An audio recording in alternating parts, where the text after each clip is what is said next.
All right, looks like we've got everybody here, so we'll go ahead and get started. Good afternoon, everyone. My name is Bryce Neff. I am the Associate Director of College Affinity and Faculty Engagement here at Lehigh University with the Alumni Relations Department. Really excited to bring you today's Mountain Talk topic, the Small Cities Lab, which is a new initiative on campus within art, architecture, and design within the College of Arts and Sciences. A couple of housekeeping notes before we get started. The session that we're watching or going to be doing today is recorded. So if you have to step off because you have another arrangement or something that you need to leave the presentation early for, that's no problem. We will be posting the recording to the Alumni Relations YouTube page in the coming days as well. Everyone should have access to the chat function at the bottom of the screen. So we do encourage you guys to utilize that to communicate with our panelists today, to ask any questions around the content that they're going to be presenting you. And we'll get to that session, get to that portion at the end of the session.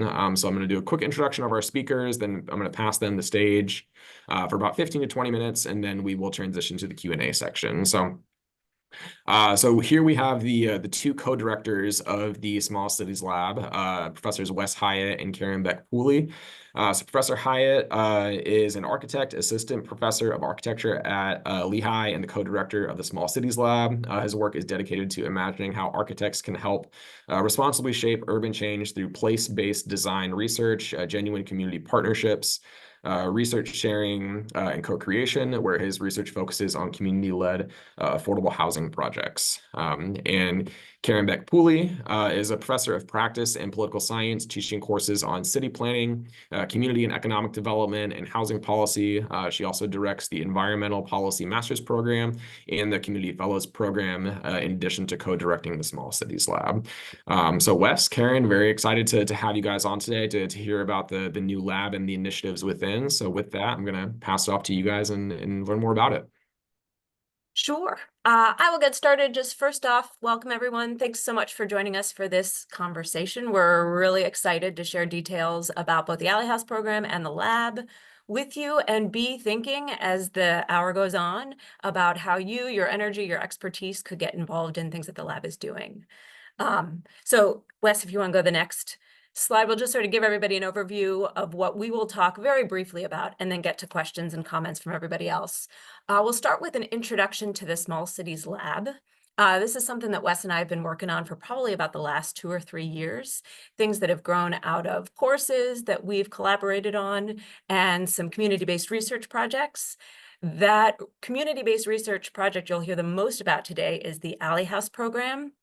And we describe this as the Small Cities Lab pilot project because it's how we tested a lot of the ideas that we had for the lab itself. And so you will get to hear about the specifics of the Alley House program. It really is an incredible project that Wes will walk you all through. But he's also going to talk a lot about the process of it and that side of the things we've learned, how it's involved the community, how it's engaged students, and how that's sort of led us to the decisions we're making in the way in which we're building out the lab itself. And then before we get to more questions and conversation, I'll just describe sort of the next things up for the lab in the next 2 or 3 years, where we see going next. So if you want to go to the next slide. So here's the overview of the Small Cities Lab. We're organizing this effort really around what we call our 3 big pillars. And those are faculty research, their student learning, and their community collaboration. The incredible thing about cities, as a city planner, this is sort of the center of my research and also my practice. Cities are inherently interdisciplinary, they're multidisciplinary, and so is our Lehigh faculty. Cities grapple with the same array of challenges and possibilities that faculty members are grappling with in their research. And so we feel strongly that our role at the lab is to think through how we can connect the work that faculty members are doing with the work that communities are doing, and how we can stick with that collaboration and support that collaboration all the way through from the origins of that idea to policy and action at the end of it. And again, you're going to hear a lot of this with the not the small cities lab, with the Alley House program.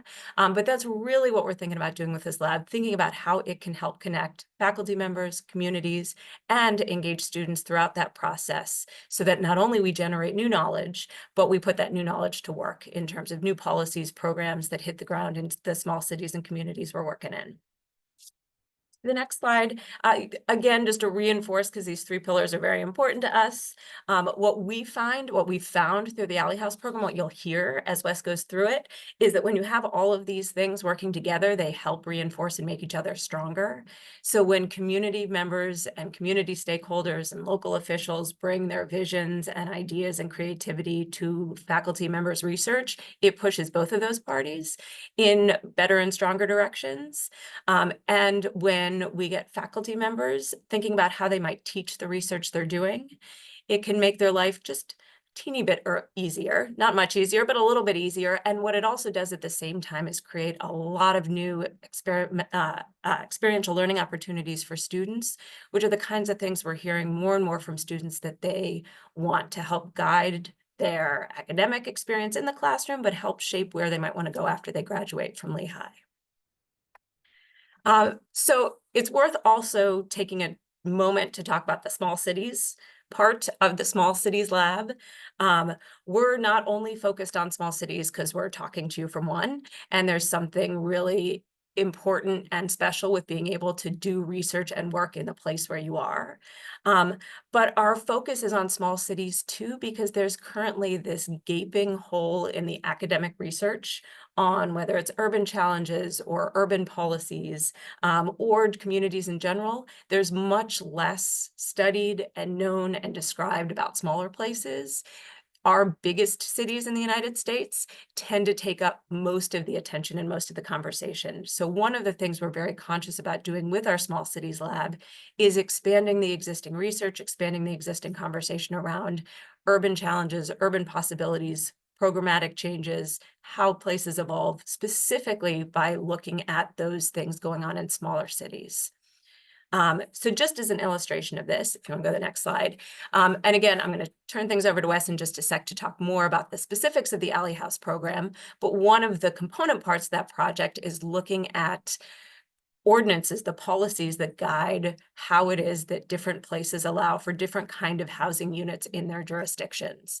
And so at the beginning of that process, we went out into the academic research universe to see how many case studies there were on places experimenting with this kind of policymaking. There are 9 light purple dots on this map. And in some cases, there are multiple case studies about each of these places, but you can see there are not many jurisdictions represented in the academic research. All of these, or nearly all of these jurisdictions, are on the coasts. All of these are big places. And so what's largely missing from this library are of case studies on accessory dwelling units. Again, a look at how our rules around what we build can be more flexible to accommodate local communities' needs. That library is small, and it's also very slanted towards our biggest places. And so if you go to the next slide, this is what the map looks like when we start looking at and digging into and researching these same kind of policies, these ordinances, these guides in smaller cities. Now we've got nearly 400 dots on this map. There are dots in every state. They're not shown here, but we got a case study in Alaska. We got another one in Hawaii. And suddenly we not only changed the map, but we changed the conversation around this kind of policy tool, around how we address affordable housing crises, around how we think about housing and accommodating different households' housing needs. How we do that not only in the biggest places or places along the coast, but how we do this across the country and in the kinds of places where most of us live. So with that, I'm going to turn things over to Wes. He can talk more specifically about these alley houses and his alley house project, again, for its own sake, so you could get a sense for what this project is doing, but also get a better sense of what we're hoping to do with the Small Cities Lab. Hi, everyone, and thanks, Karen. I just want to thank everyone for joining us today. We're so excited to talk about, both a project, this program that I'll talk about briefly, and the kind of lab that Karen and I have been working together on, gosh, for the better part of 3 years now. And we're so excited to have some forward momentum. So as Karen mentioned, the program I'll talk about is kind of the pilot case for how small cities lab projects are and will be working in the future. And we're kind of learning as we go in collaboration with all of our internal and external partners. So what I'll talk about today is one project that's seen a lot of success, both in the funding space, but also like getting the work really done in our community. But it's meant to be a model for really the approach that all small cities labs projects will be sort of assuming. At least this is the kind of sketch that we're working on right now. So a little bit about that approach. All small cities lab projects start with a kind of trust building and problem setting exercise. Our idea here is that communities know what they need. They just might not know exactly how to, one, articulate that need, or two, get to where they can have actionable solutions to meet the need of that they've identified. So where small cities lab faculty research and student sort of engagement kind of fits in, and where it starts is really building trust with community partners and resident stakeholders, and also really finding the challenge, finding the question, the research question, and the action question that we'll be thinking about over the life cycle of the project. And I've told people that these projects take 3 to 5 years because that trust building exercise is really critical and takes a while. It's relational. It's all about having sort of positive and productive relationships external to the university. We then move on to research and design visioning after we've sort of thought about that, the sort of problem or challenge with our community partners. This is the kind of bulk of the work, at least upfront after that exercise. Once we define the project and do some research on it, we move into advocacy and grant seeking. So actually advocating for change with whatever sort of kind of a municipality or place, working within the kind of constraints of the research question to see how change can happen. And we grant seek to really kind of fund the next and final phase, which is the pilot project, right?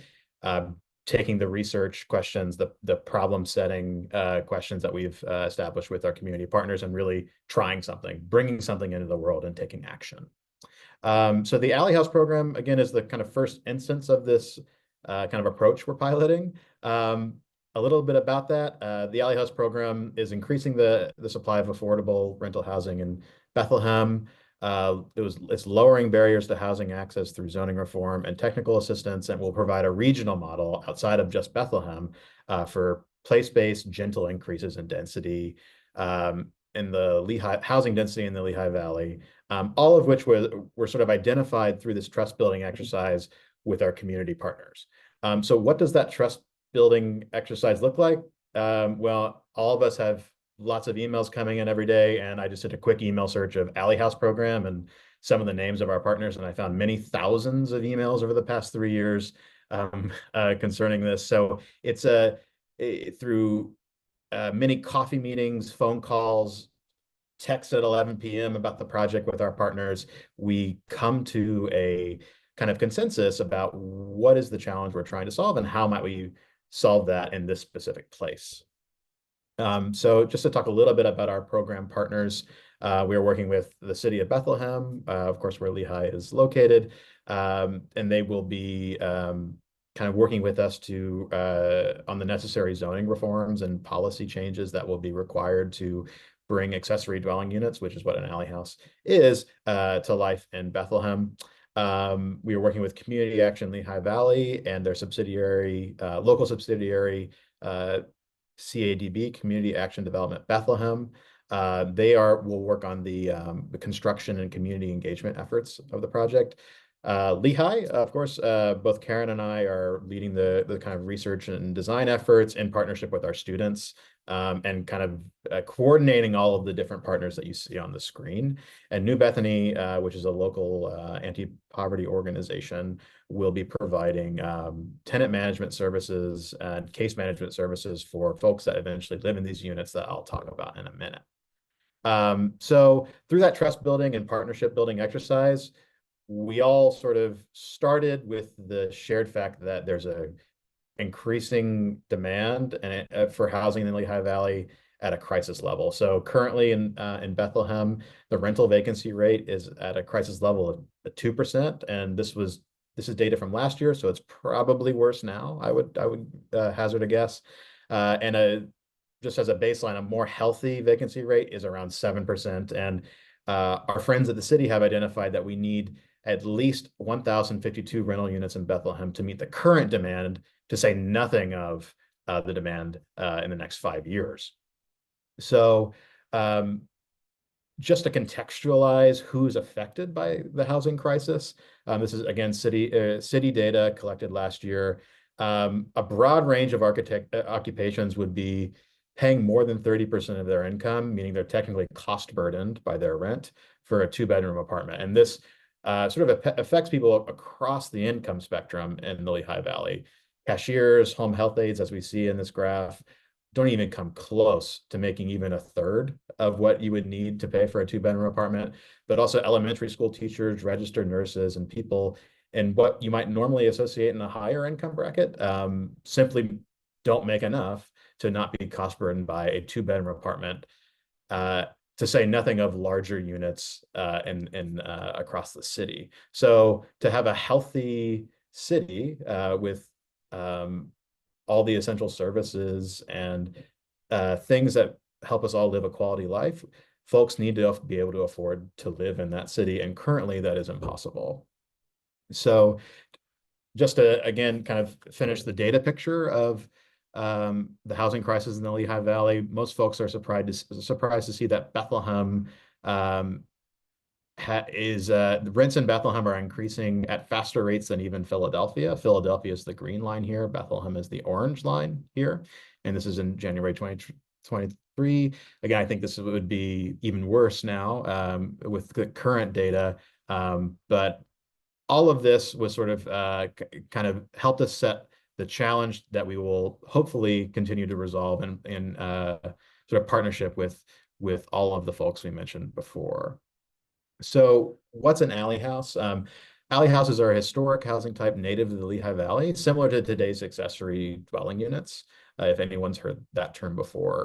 Alley houses make use of limited available land by occupying the rear of existing residential parcels. They were built a lot in the 19th century in Bethlehem and really across eastern Pennsylvania. But given the downzoning in the mid-20th century, they are currently illegal to build new in Bethlehem. So our proposal is simply to build more of them, to increase the supply of affordable housing in a way that is sort of context specific and in line with what our community partners have defined was important to them, which is they want gentle increases in density, not essentially super tall skyscrapers to accommodate those 1,000 units we said earlier. So moving from the kind of problem setting and trust building exercise, we start our research and design visioning exercises. And here's just a few of what these things might look like. We did existing condition surveys, prototype designs. Over the summer, we had a team of students fan out across Bethlehem and to conduct an alley survey to see all of the alley houses that currently exist. They walked over 50 miles of alleys on the hottest days of the summer, so kudos to them, and found 919 existing alley houses. And this survey is helping us also define where new alley houses may be built in the future. All of this is the data and the survey and all of our work is being shared directly with our community partners and the Alley House Steering Committee, which sort of further extends our impact. And all of these folks are helping us frame how we're thinking about all of this data and how the city could change in the future. So after and during this kind of research and design visioning exercise, we go through a lot of sort of advocacy and grant seeking to both socialize the idea and get feedback from resident stakeholders, but also start to fundraise for what will become a pilot project. So as of June, the project has been awarded $1.6 million across all our program partners, including the first ever award for Lehigh of $850,000 in federally appropriated community projects funding. It's the first time it's ever happened in university history. So this kind of work really opens up different kinds of different pots of money to access and kind of distribute amongst our community partners. All of that money will be funding up to 5 demonstration units, the first of which we have identified in West Bethlehem. The way this will work is the homeowners will continue to live on their existing residential parcel. You can see that right there. And we'll sort of rent that alley house at an affordable rate for, this slide says 15 plus years, but we've sort of settled on 20 years of affordability. And those affordability commitments and tenant management services will be provided by CELV and New Bethany. Here's just a few photos of the alley and the site and the homeowner, and Chuck Weiss, our community partner and construction extraordinaire, helping us out. This is the existing garage that will be replaced by the first pilot unit. And all of this, as Karen mentioned earlier, integrates our students, not only in the kind of research and visioning side of things, but also in the kind of piloting and literally the construction. So this is a photo of President Helbley and all of our students just a few weeks ago, examining the work that happened over the summer, which was starting to build the first pilot unit. And what we'll see here is a little time-lapse video of all of the wall panels that will be used to build the first unit. And up on Mountaintop campus, 10 students were paid over the summer to help in the research and construction efforts. And over well, in early August, this was the kind of fruits of their labor, 24 panels built over the course of the term. And it's really exciting to bring community partners in to work with our students and learn and help them learn not only the kind of civic processes that go into, well, land use reform and new housing creation, but also literally the nuts and bolts of, here's how you frame a wall, and this is how that wall will go onto site to provide that one new housing unit that will make all the difference for one family. So again, just to recap, the way in which Small Cities Lab projects work is really starting from community problem setting and trust building and going forward into making something actionable. And this Alley House program is just the first instance that's happening. So I'll turn it back over to Karen to talk about what's next. Just real quick to add what's next up for the lab, and then we can get to more questions. That we are currently incubating a number of new research projects to do what the Alley House program has done: engage faculty researchers, connect those faculty researchers with community partners, and involve students every step of the way. These projects span 3 of Lehigh's colleges, and I think 5 departments are represented by the faculty members who are going to spearhead those. They are on topics like improving access to parks and green space, thinking about air pollution and its impacts on health, thinking about energy justice. At the same time as we're incubating projects with faculty members, we're incubating projects with community partners. Some of those involve one with Lanta, our local transit authority, that's expanding its express bus service, and how can that best be connected to regional community and economic development activities. There's the Lehigh Valley Conference of Churches, which has a number of congregations thinking about what role they will play in the affordable housing crisis.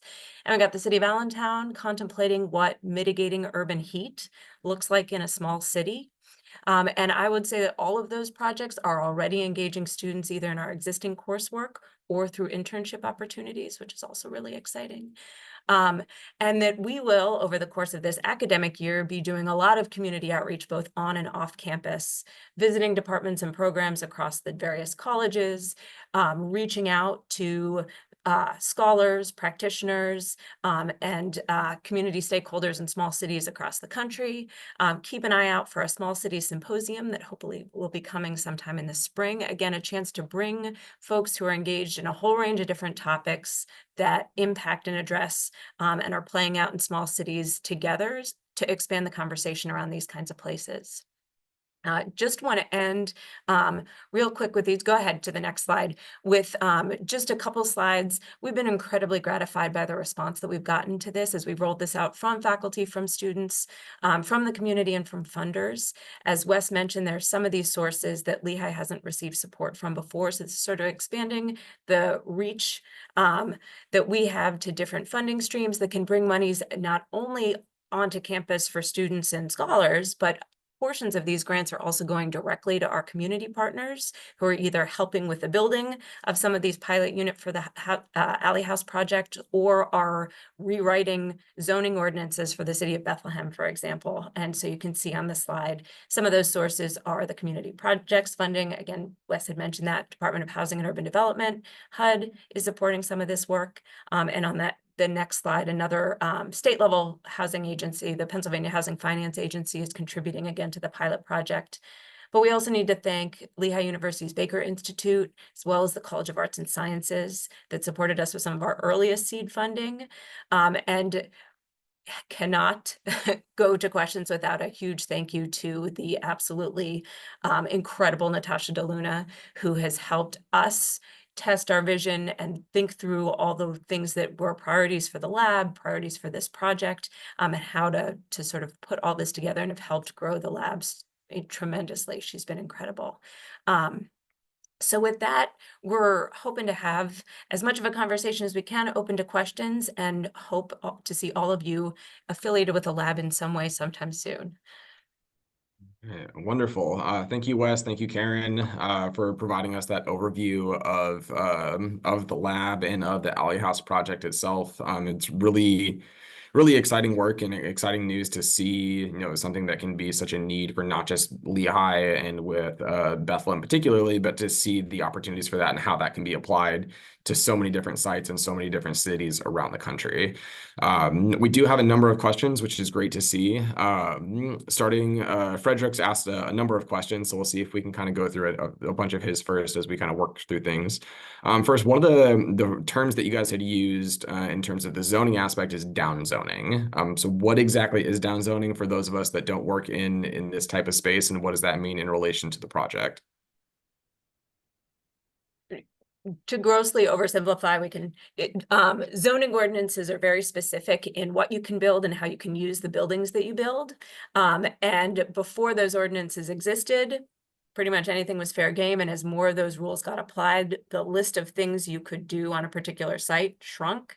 And in many cases, the amount of the density of either the housing units or activity on a particular site shrunk. So when they say down zoning, it's sort of the rules that reduce the amount of things that you could do on one site. So while originally Bethlehem might have been built to accommodate 4 housing units on one parcel, zoning might have reduced that to now you can only build 1. So that's the down zoning idea. Gotcha. Okay, so basically the downscaling of what's accessible within a given area. Mm-hmm. Got it. So David asked a question about, is there opportunity to build more affordable housing units on the previous Bethlehem steel plant along the Lehigh River? And I think this poses an interesting question in relation to the alley houses versus other general low-income housing or affordable housing accessibility. So how have you guys looked at addressing those needs? Obviously, the requirements of the alley house is already existing within Bethlehem. And I think you mentioned that there's certain legal ramifications or policy that limits developing new ones. But can you guys talk a little bit more about how you guys determine the alley houses versus working towards other affordable housing or low-income housing units? Totally. Yeah. So this is a question we get a lot at community meetings, usually phrased in terms of, well, why doesn't someone just build something in that big plot of vacant land? Which is a great question. And I think someone probably should build something in all of those plots of vacant land, because we have a huge sort of deficiency in just the number of units. So I think my view is that increasing supply in any shape or form is a good thing, right? So Bethlehem, the Bethlehem steel site, in my view, should absolutely be developed for housing at affordable rates. And it actually has been incentivized as such by the city of Bethlehem through what's called ALERTA, which is essentially a tax incentive zone to incentivize developers to build affordably on those sites. There's the Bethlehem steel site in particular has lots of different kind of overlapping challenges to it. The first and most important being that it's privately owned by a developer who, is their motive is profit, right? So, and it's all sort of owned by that. The majority of it, rather, sorry, is owned by the developer. And I know that there's lots of plans always sort of going back and forth about what to happen with that land. There's also sort of remediation concerns that really we could overcome them, but there's just a lot of work and money involved in doing so. Developers have already started building on the fringes of the Bethlehem Steel site, especially on 3rd Street. And what's interesting there in relationship to the Alley House program is working with our community partners. We found that, well, maybe we don't all want to live in these kinds of 4-story apartment buildings that we kind of see in a lot of American cities today going up, right? The kind of 4 or 5 stories of apartments over a parking deck or a group of restaurants, just like we see on 3rd Street. So in conversation with our community partners, we found that the Alley House, or what's really a historic type that everyone knows in Bethlehem, especially if you went to Lehigh, you've walked down Morton Street and Lawfer Street, which are called streets, but are technically alleys in the zoning ordinance, 20 feet wide. Working with our community partners, we identified that this housing type could be revived to offer gentler increases in density across the city. And that's really, really important. Often, and for a long time, the South Side has been seen as the place where housing should be built for lots of overlapping reasons. And our community partners identified, well, West Bethlehem and North and Central Bethlehem also have a role to play in the resolution of this housing challenge. Okay, wonderful. So I'm going to try and tap a couple questions at once, so that way we can work through them, because we've got quite a feed working through. So first, who actually owns the Alley House, and how does that ownership transfer, if at all? Like, is it owned by the City of Bethlehem? Is it in partnership with New Bethany Ministries? Like, how actually does that? How actually is that determined? And then when it turns to accessibility, how is accessibility being addressed within the development of these, if someone has perhaps mobility issues? Sure, I can take that one. So the first question has to do with ownership.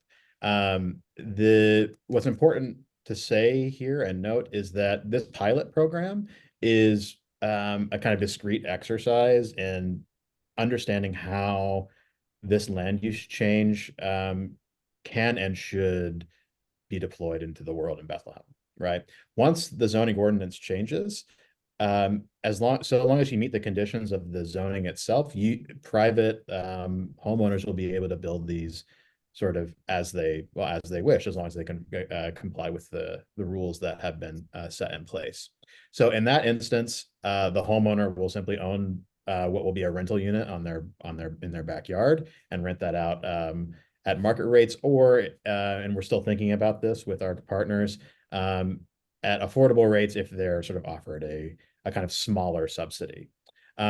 Through this program itself, the homeowner will still own the unit and will after that 20-year affordability period. But during that time, the home will be built on leased land from the homeowner, right? And we're working out how exactly the mechanics of those agreements will work now.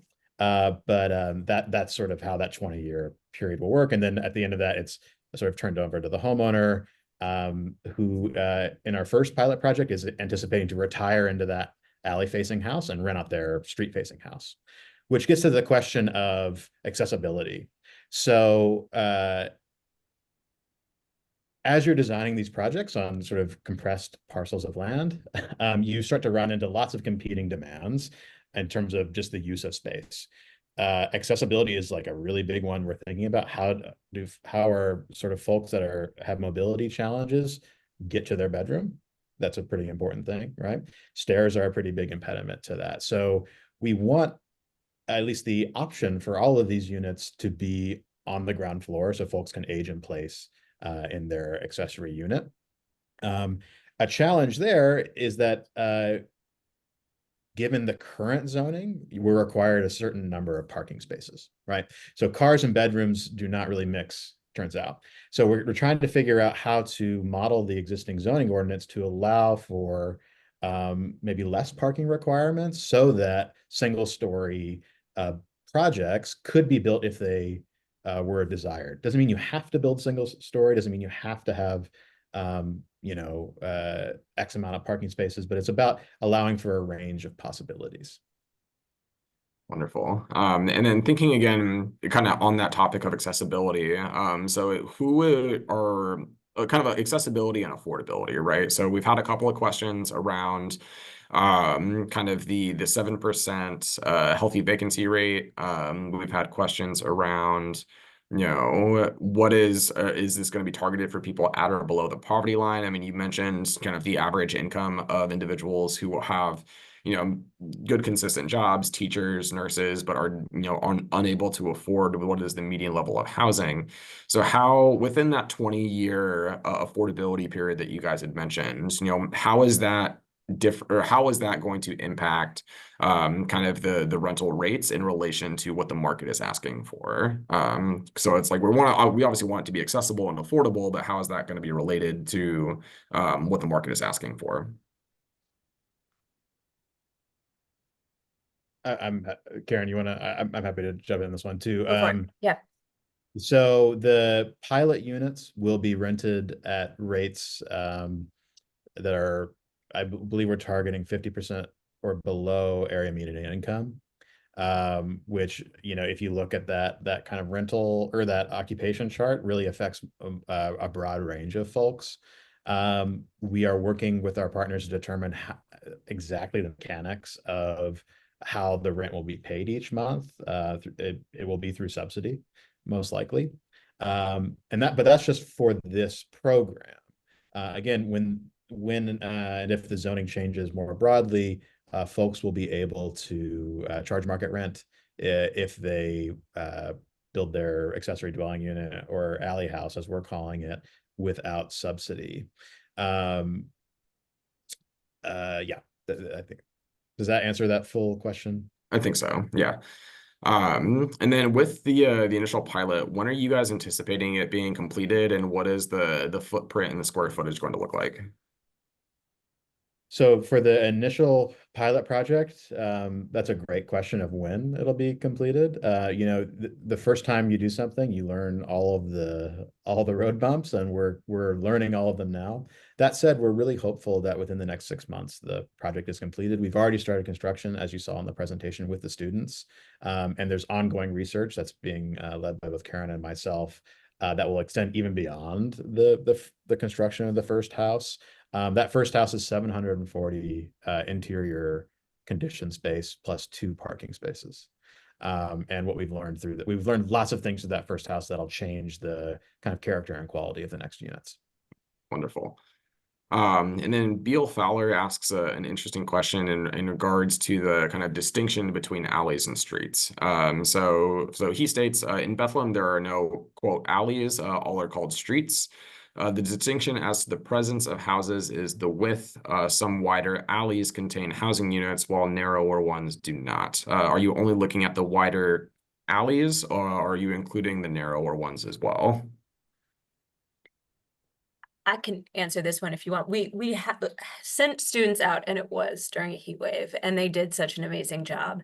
The fact that the name of these streets doesn't include alley made it a little bit tricky to distinguish what was going to be a main street versus a not main street. And any not main street, for lack of a better way to describe it, we're considering an alley. So even the skinniest of those, we had students go down and survey every parcel on any of those not main streets. In some cases, they found residential units. In some cases, they found garages. In some cases, they found parking pads or just plain yards, and they noted all of those things.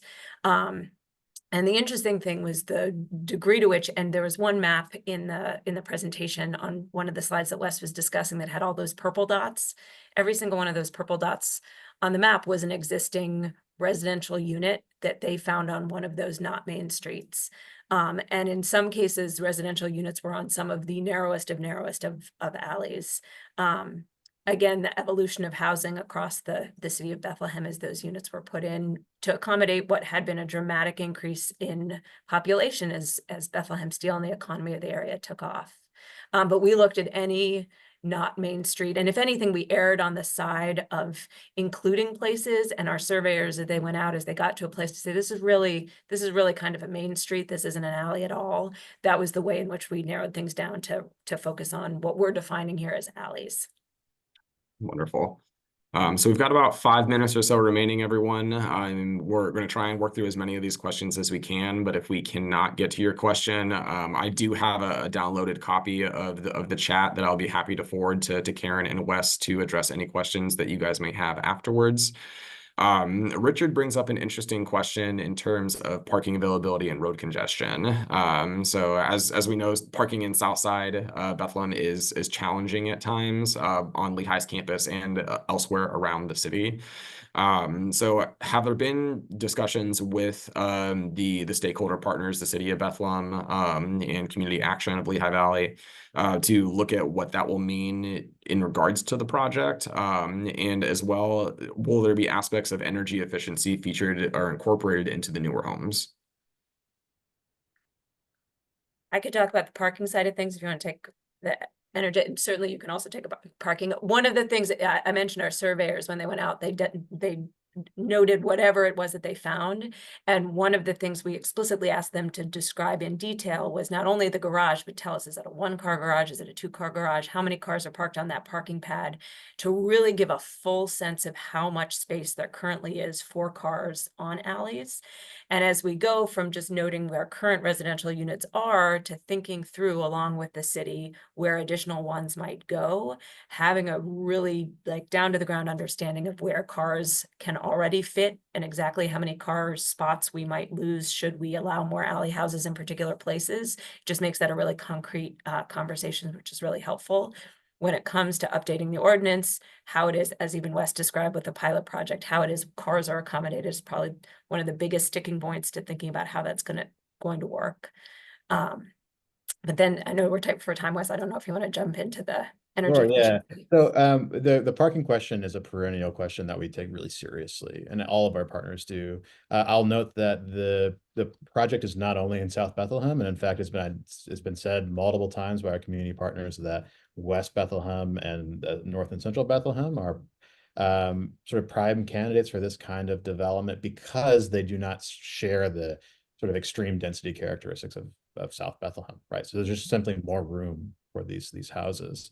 I'll say that with parking, we did parking analyses where students went out every single day at the same time to understand what the parking conditions where we are building the first unit is, and we found that 60% of available street parking, or 60% of street parking was available at any given time, right? So the parking question, we don't actually think bears out in the data, nor does any kind of adverse change in property value. There's just simply no evidence to suggest that increased housing density hurts your property value. That just doesn't bear out in the data. So for the energy efficiency question, we are working with Community Action Lehigh Valley, and Chuck Weiss in particular, who is a contractor and just loves green building. And these things are going to be built as airtight as possible with the same techniques they use in their energy efficient rehab program that's hugely successful,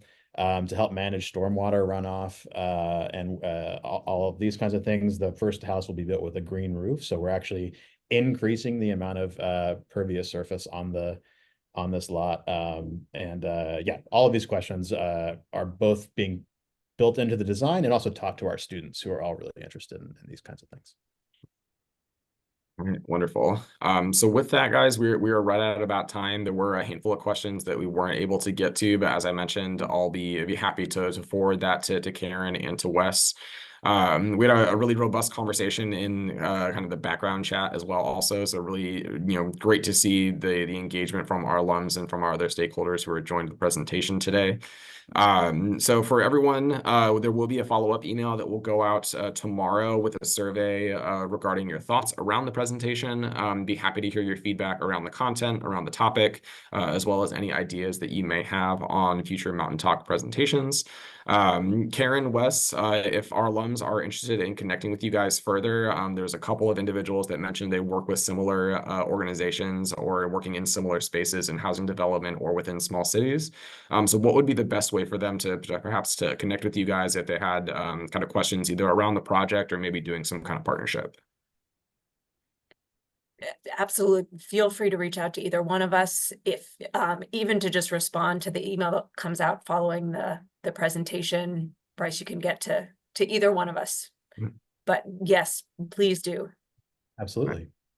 All right, wonderful. So thank you everyone for joining us today for the presentation. The recording will be posted in the next couple of days. We look forward to hearing your thoughts and feedback. But thank you for joining us, and please enjoy the rest of your week. All right, bye Thanks, all. everyone.